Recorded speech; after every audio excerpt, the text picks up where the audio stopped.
avant de commencer, je tenais déjà juste à remercier toutes les personnes qui se sont abonnées pour les retours positifs, tout l'amour que vous apportez. J'y mets vraiment du temps et de l'effort en fait pour vous filmer ces vidéos, pour savoir les bons mots à employer. Donc, juste vos commentaires positifs et les abonnements récents qui ont eu sur cette chaîne YouTube. Je tenais à remercier toutes ces personnes et pourvu que ça continue, en fait.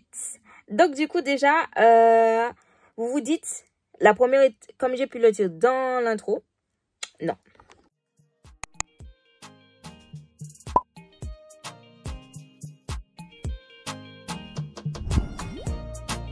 Déjà, juste avant de commencer, je tenais à remercier toutes les personnes qui se sont récemment abonnées à ma chaîne YouTube, qui m'ont mis des commentaires vraiment très positifs. Je tenais juste à vous dire cœur sur vous et merci beaucoup. Ça m'encourage vraiment à me dire qu'en fait, mes vidéos sont utiles pour aider les personnes, soit qui sont en réorientation, soit qui sont intéressées par le métier. Bref, t'as capté. Donc, du coup, voilà. Là n'est pas le sujet. On se retrouve aujourd'hui pour savoir comment un entretien d'accueil doit se dérouler à la perfection, les astuces que je vais vous donner, pépites, pour que ça se passe muy bien. Et comment moi j'ai vécu les choses à la fin. Et voilà, on va conclure la vidéo comme ça. Donc je veux que ce soit une vidéo pas trop longue, maxi 5 minutes parce que j'aime pas les vidéos longues, rien que pour le montage et pour l'information. Je sais que quand moi je cherche des informations, ça me saoulait en fait. De regarder une vidéo pendant 15 minutes. Pour au final dire des choses qui reviennent. Bref. Donc du coup, la première chose à faire, c'est déjà de bien comprendre les différents entretiens. Donc, vous serez évalué dans le CCP1, dans l'entretien d'accueil, mais comment un entretien doit se dérouler. Donc, vous êtes le CIP, le professionnel, un talent ou un bénéficiaire, tout dépend de comment la structure appelle les personnes accompagnées. Vous le recevez dans un bureau, c'est-à-dire que vous êtes en face, il y a un bureau, vous êtes là, il y a la personne en face. Il faut faire l'entretien.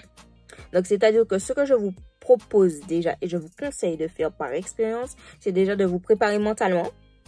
Il faut que quand vous rentrez en entretien, peu importe la pression ou ce que vous avez à l'extérieur, on s'en fout. Vous n'existez plus. Là, vous êtes en entretien, vous rentrez dans votre personnage de professionnel, entre guillemets, si je peux appeler ça comme ça. Et c'est que la personne. Là, on est focus sur la personne.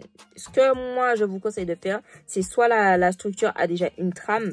Donc, vous vous inspirez de la trame pour pouvoir mener les questions petit à petit avec la personne accompagnée. Soit vous n'avez pas, mais il faut qu'il y ait 5 thèmes qui reviennent en fait dans les questions que vous aurez à lui poser. Bien avant tout ça, il faut déjà comprendre que il faut récapituler, il faut que la personne soit d'accord, que vous puissiez prendre des notes. Alors, comment ça va se passer? Je vous explique clairement. Vous allez recevoir la personne en entretien. Donc, vous présentez la structure. Vous dites à la personne concernée que vous allez accompagner que vous aurez un entretien de 1h30 minutes en fonction de votre structure. Une fois que vous lui avez dit, vous lui demandez bien évidemment il vous autorise à pouvoir prendre des notes de l'échange que vous aurez. Il faut quand même avoir l'accord, tu vois. C'est important. C'est pas tout le temps qu'on le fait, mais c'est quand même un point primordial quand vous débutez. Une fois que c'est bon et que la personne vous dit OK, il n'y a pas de souci, là, vous rentrez dans le volet social. C'est le volet social par laquelle qu'on va commencer. Donc, du coup, le volet social, c'est identité, santé, logement, ressources, famille. Donc, ça, ce sont des questions que vous devez poser. C'est-à-dire que si ça vous intéresse de savoir quel type de questions que vous devez poser, n'hésitez pas à me le dire en commentaire. Je ferai une vidéo détaillée de chaque question que vous devez poser. Mais en gros, les gros thèmes, c'est ça. Puis, vous avez la deuxième partie où c'est le projet professionnel. Donc, vous devez savoir les expériences, les diplômes, l'emploi. Est-ce qu'il est inscrit à Pôle emploi? Sur quoi il souhaite quelles sont ses attentes? Donc, ça, clairement, c'est ce que vous devez comprendre. Avoir toutes ces informations-là à la fin de l'entretien. Bien évidemment, vous reformulez à la fin. Et une fois que vous avez tout reformulé, que la personne est OK et ready, là, du coup, vous allez passer en fait à la proposition de rendez-vous du prochain rendez-vous. S'il y a bien quelque chose à comprendre, c'est qu'un entretien d'accueil permet tout simplement de collecter un maximum d'informations. Donc, il faut que, professionnellement parlant, il faut que vous soyez présentable. Il faut que vous employiez des mots professionnels. Il faut que vous soyez à l'écoute. Il faut que vous soyez neutre. Vous ne devez pas laisser aucune émotion prendre le dessus sur votre entretien. C'est-à-dire que si la personne commence à pleurer, vous dites à la personne que si vous souhaitez, on peut reporter l'entretien. Là, elle va vous dire oui. Là, elle va vous dire non. Libre à elle de faire son choix. Mais vous devez toujours rester dans la carrière professionnelle. Je ne dis pas que vous ne devez pas être humain. Mais la personne cherche à avoir un accompagnement afin d'améliorer sa situation. Alors, si vous commencez à pleurer, ça ne va pas le faire. Ça ne va pas le faire. C'est parce qu'elle cherche au fond. Même si elle est en détresse, elle cherche quelqu'un qui puisse l'aider. Et à travers votre accompagnement, vous verrez un certain changement. Bon, j'espère qu'à travers tout ça, vous avez pu un peu comprendre ce qu'on attend de vous. Si je devais résumer, c'est mettre à l'aise la personne. Vous devez mettre à l'aise la personne, c'est-à-dire bonjour, rien que le bonjour au début.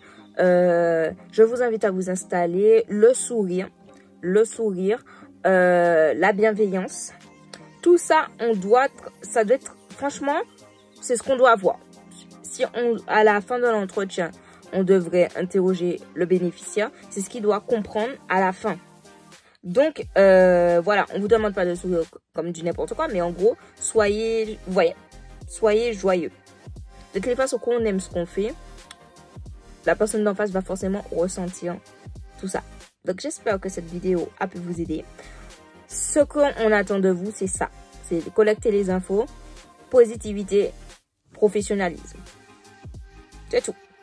Et un entretien se prépare. Ou c'est avec l'expérience que vous pourrez toujours anticiper et le faire en full. Moi, je sais que maintenant, je peux le faire en full parce que j'ai déjà fait pas mal d'entretiens. Donc, je suis tranquille. Mais quand on vient de commencer, un entretien se prépare. Et vous verrez que les questions, en fait, moi, avec l'expérience, je les connais pas encore sur le bout des doigts.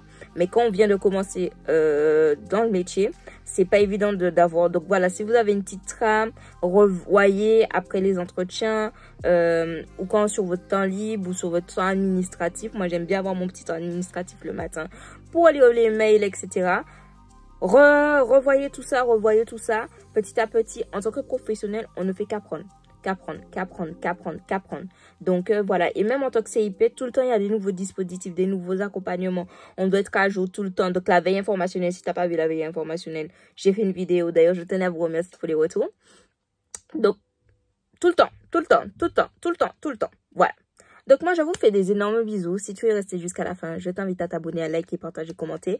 Je te fais des énormes bisous. Ça m'a vraiment fait plaisir de revenir sur YouTube pour vous partager tout ça. Et puis, on se dit à la prochaine pour une prochaine vidéo. 3 bisous. C'est toujours la règle. Et à la prochaine.